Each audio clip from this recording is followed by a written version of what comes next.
Адам баласы бұл фәниден ұлылық пен қасиетке сапар шеккен жалғыз жолаушысы. Ендіше, бүгін дүние есігінің іңгәлап ашқан жас сәби, бір қадамнан соң сапардың соңына жетіп қалғанын өзі де аңдамас. Дана халқым бір тұтам дүние деп ат қойған шолақ ғұмыр. Мәңгілік емес ғұмырды адам баласы тәнімен емес, жанымен, қалдырған ізгі өнегесімен, сіңірген еңбегімен, айтқан сөзді жасаған ісімен мәңгілік етеді. Ол ақиқат. Жақсының аты өлмейді, ғалымның хат өлмейді дейді дана халқымыз. Себебі адал жүрекпен атқарылған іс, ақ ниетпен айтылған сөз, уақыттың шыңына көмілмейді. Қайта жыл өткен сайын жарқырай береді. Осындай адамдық қасиетін өзінің мәңгілік мұратына айналдырған абзал жан Белғожа қызы Сәбеткүл.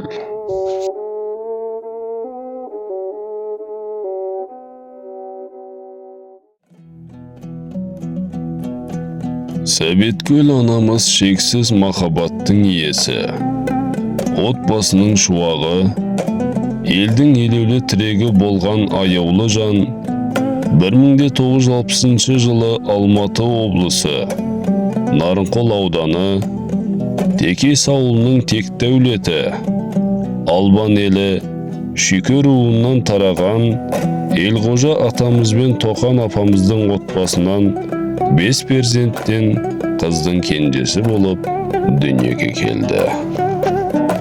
Шыр етіп өмірге келген сәбидің маңдайына тағдыр еңбекпен өрілген ғұмыр жазды. 1967 жылы Қақпақ ауылындағы коммунизм орта мектебінің табалдырығын аттап, білім жолына қадам басқан қызығы да ата-анасы үшін ерекше бір белес еді. Мектепті тәмамдаған соң, Текес совхозында еңбекке араласып, жастайынан жауапкершіліктің жүгін көтере білді. Кейінде Алматы қаласында зауытта жұмыс істей жүріп, еңбекпен шыңдалып өсті.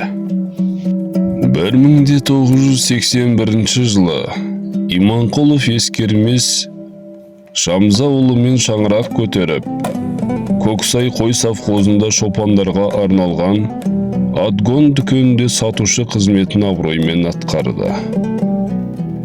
Адал еңбегі ескерусіз қалмай, көптеген құрмет грамоталары мен мадақтамаларға ие болды.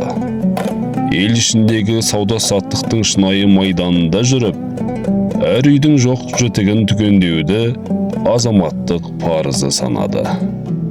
Еңбек ерлікке жеткізер деген сөз орамын дәлелдеген жанның бірі болды. Ол тіршіліктің әр таңы мен әр кешіне шүкіршілікпен қарап, маңдай термен еңбек еткен, ел жұртына адал қызмет қылған қарапайым да қайратты, ер мінезді өжет жандардың бірі болды. Ауыл дүкеннің есігін ашқан әрбір шопанның жүзіне қарап, қандай заты бітіп, неге зәру екенін көзімен емес, жүрегімен сезетін. Алыстағы отарға азық-түлік жеткізген апталапкасы жазда шаңды, қыста боранды жолда қалып қойса да, халыққа деген қамқорлық ниеті кедергі болған емес. Сауда емес, сауал жолын ұстанған абзал жан әр үйдің жоқ-жітігін түгендеп, әр шаңыраққа жылу апаруға асығатын. Әрбір қыстақты аралап, азық-түлік, тұрмыстық қажеттіліктерді дер кезінде жеткізіп беруді міндет емес, адамдық борышым деп білетін.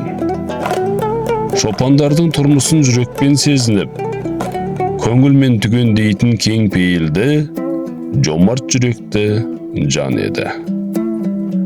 Өз отбасының ұйытқысы ғана емес, тұтас ауылдың тілеуқоры атанған Сәбеткүл анамыздың бұл өлшеусіз еңбегі ауылдастарының жүрегінде мәңгілікке сақталып қалды. Достарына деген көңілі алабөтен ерекше еді. Досын жарылқап төрге уздырған. Қуанышына қоса жүгіріп, мұң мен назын жүрегімен бөліскен Сәветкүл анамыздың достарының арасындағы жүрген жері думан, сөйлеген сөзі тоқтам, істеген ісі үлгі еді. Бас қосылған қай ортада жүрсе де, береке мен бірліктің ұйытқысы бола жүріп, қолындағысын бөліп, аузындағысын жырып, берекенің қаймағын келтіріп жүретұғын.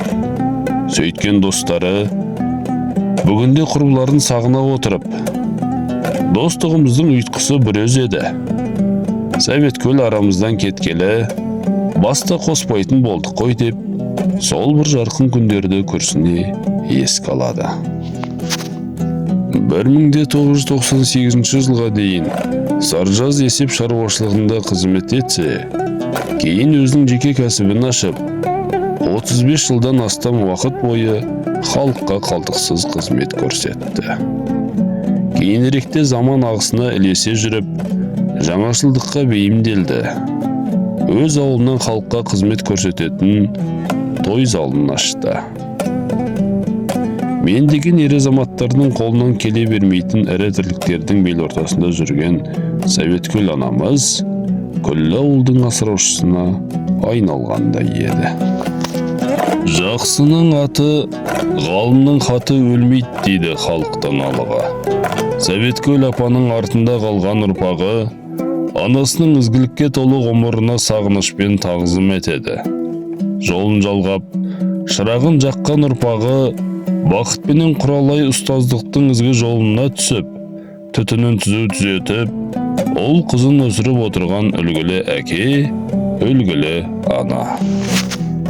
Бір ауылдың ғана емес, бүтін елдің жүрегінде қалған шуақты із, жүрекке ұялаған мейірім мен қалдырған қасиет мәңгілік ғұмырдың өзі.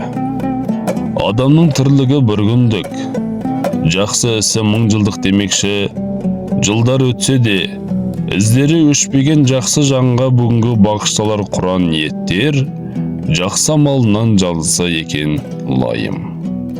Сағынышқа толы жүректер, осындай абзал жандарды еске алғанда, көзге еріксіз жас, көңілге шер ұялайды. Өзіңсіз өмір жалғасқанымен, өзің туралы естеліктер өміріміздің ажырамас бөлшегіне айналғандай ана.